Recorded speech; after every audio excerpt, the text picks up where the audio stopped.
सबसे पहले तो मैं असंख्य युवाओं के प्रेरणा स्रोत हमारे पथ प्रदर्शक स्वामी विवेकानंद जी को उनकी जयंती पर नमन करता हूं, वंदन करता हूं। आज देश के 800 जिलों में जिला पे तो कार्यक्रम चल रहे हैं। 20,000 से ज्यादा स्थानों पर कार्यक्रम हो रहे हैं और यहां पर यह युवा महाकुंभ में कहना चाहता हूं कि आप सबकी ओर से देश के यशस्वी प्रधानमंत्री जी का एक बार अपने स्थान पर खड़े होकर जोरदार तालियों के साथ स्वागत अभिनंदन करें।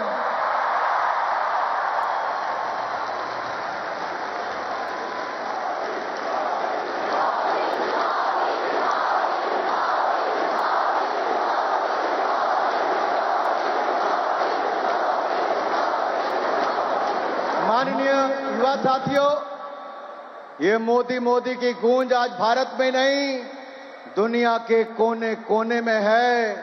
भारत का नाम जिन्होंने ऊंचा किया है। लेकिन आज नासिक इस ऐतिहासिक भूमि पर हम आज क्यों इकट्ठे हैं? आखिरकार नासिक को ही क्यों चुना गया? क्योंकि प्रभु श्री राम की पंचवटी यहां पर है। त्र्यंबकेश्वर ज्योतिर्लिंग यहां पर है। शिरोमणि छत्रपति शिवाजी महाराज की यह भूमि है। तेज, त्याग, तप और तरुणाई की प्रतिमूर्ति हमारे वीर सावरकर की जन्मभूमि भी नासिक ही है। इससे बड़ा संयोग क्या होगा कि युवाओं के लिए दो प्रेरणा स्रोत जिन्होंने अपनी जीवन देश के स्वतंत्रता संग्राम के लिए दे दिया, आज हम सबके बीच में एक ऐसे नेता हैं जिन्होंने हम सबको लक्ष्य दिया है विकसित भारत बनाने का। युवाओं के लिए, युवाओं के द्वारा। आपको याद होगा माननीय प्रधानमंत्री जी ने लाल किले की प्राचीर से पंच प्रण हम सबको दिए थे। विकसित भारत बनाना, आजादी की गुलामी की मानसिकता से मुक्ति पाना, और उसका सबसे बड़ा उदाहरण दूसरे का क्या है?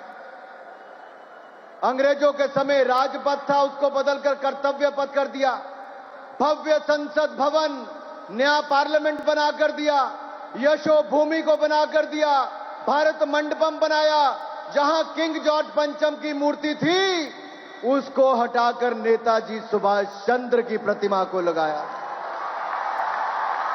सरदार वल्लभ भाई पटेल की सबसे बड़ी प्रतिमा दुनिया की आज सरदार वल्लभ भाई पटेल की है। युवा साथियों, मैं इसलिए बातें कह रहा हूं कि हमारे सामने भी एक बड़ा लक्ष्य है, लक्ष्य विकसित भारत बनाने का। तो स्वामी विवेकानंद जी कहते थे कि एक लक्ष्य तय करो, एक सपना देखो, फिर उस लक्ष्य को अपने शरीर की एक एक नस में ऊपर से नीचे तक भर दो।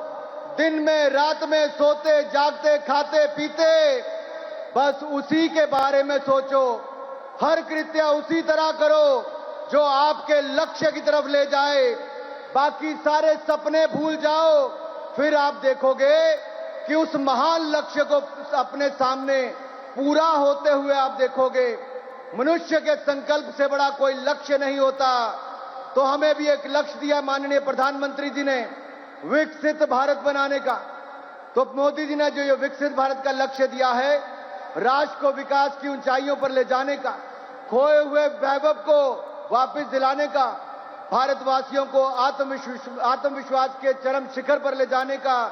आइए उस विश्वास को जीतें, भारत को चरम सीमा पर ले जाएं, नया भारत बनाएं। आज नए भारत की बुलंद तस्वीर दिखती है जब हम 10वें नंबर की अर्थव्यवस्था से अब दुनिया की 5वीं सबसे बड़ी अर्थव्यवस्था बन जाते हैं। लेकिन 3 महीने बाद मोदी जी तीसरी बार प्रधानमंत्री बनेंगे।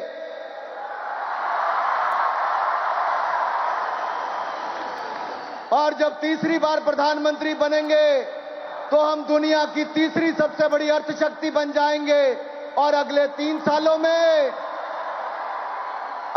3 सालों में नासिक में भी कुंभ आएगा। एक और हम नासिक का कुंभ बनाएंगे, दूसरी तरफ दुनिया की तीसरी सबसे बड़ी अर्थव्यवस्था बन जाएंगे। मेरे युवा साथियों, एक समय 10 साल पहले ऐसा था, 2G घोटाला सुनने को मिलता था। आज आत्मनिर्भर भारत का अपना 5G का नेटवर्क दुनिया में सबसे बड़ा बन गया है। उस समय कॉमनवेल्थ खेल का घोटाला सुनने को मिलता था। आज भारत के खिलाड़ी 100 मेडल जीतकर एशियन गेम्स में आते हैं और हम जल्द ही ओलंपिक्स का आयोजन भी करने वाले हैं। उस समय अंतरिक्ष घोटाला सुनने को मिलता था। आज भारत अंतरिक्ष में नए आयाम स्थापित करता है। चंद्रयान मिशन की सफलता, दुनिया का इकलौता देश भारत दक्षिण ध्रुव में तिरंगा झंडा लहराता है शिव शक्ति पॉइंट पर। उस समय डिफेंस घोटालों की गूंज थी। आज आत्मनिर्भर भारत में 1 लाख करोड़ की डिफेंस प्रोडक्शन के नए रिकॉर्ड बनाए हैं। उस समय कोल स्कैम था। आज हमने स्टील और पावर के उत्पादन में नए रिकॉर्ड बनाए हैं। यही नहीं मेरे भाई और बहनों, आज भारत नूतन और पुरातन को एक साथ लेकर चल रहा है, तो मोदी जी के नेतृत्व में लेकर चल रहा है। आज विरासत भी और विकास भी है। दिव्य और भव्य सोमनाथ धाम, काशी विश्वनाथ धाम, केदारनाथ धाम, महाकाल लोक धाम और अब अयोध्या धाम में भव्य राम मंदिर का निर्माण भी पूरा हो गया।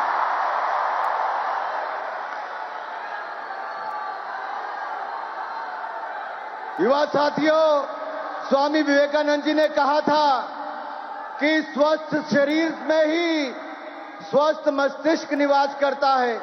सो गीता को अगर हृदय से समझना है तो पहले फुटबॉल खेलो, मांसपेशियों को मजबूत करो। मोदी जी भी वही कहते हैं, खेलो India, fit India, drugs free India. Fit India ये मतलब फिटनेस का डोज आधा घंटा रोज और नशा मुक्त भारत का भी संदेश दिया है। एक अंतिम बात करके मैं अपनी वाणी को विराम देना चाहता हूं। मेरे साथियों, आजकल कुछ लोग जातिवाद और क्षेत्रवाद का जहर घोल रहे हैं। मैं आपसे इतना ही कहूंगा, कंधों से ऊंची छाती नहीं होती, देश से बड़ी कोई जाति नहीं होती। दिया ही नहीं बचा तो बाती क्या करोगे?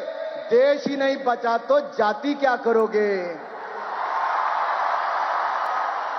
अरे पहले देश को तोड़ने वाले थे, आज जोड़ने वाले हैं। चाहे काशी तमिल संगमम हो, सौराष्ट्र तमिल संगमम हो, एक भारत श्रेष्ठ भारत हो।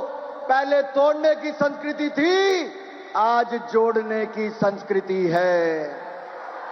इसलिए हमें जाति धर्म संप्रदाय से ऊपर उठकर एक लक्ष्य विकसित भारत के लिए हम सबको जुट जाना है, अपने आप को खपा देना है। यही हमारा वीर सावरकर और स्वामी विवेकानंद जी को सच्ची श्रद्धांजलि होगी। युवा साथियों, घबराना मत, डरना मत, हौसले गिरने मत देना, क्योंकि हौसलों के तरकश में कोशिशों का वो तीर जिंदा रखो। हार जाओ चाहे सब कुछ, मगर फिर से जीतने की उम्मीद को जिंदा रखो। एक बार फिर इस शानदार कार्यक्रम के लिए आप सबका बहुत बहुत धन्यवाद। आयोजकों का बहुत शानदार कार्यक्रम किया है। और अगर आप विकसित भारत बनाने के लिए तैयार हैं कि नहीं? 25 साल देने के लिए तैयार है? तो मेरे साथ बोलिए, भारत माता की, भारत माता की, भारत माता की, वंदे वंदे। बहुत बहुत धन्यवाद।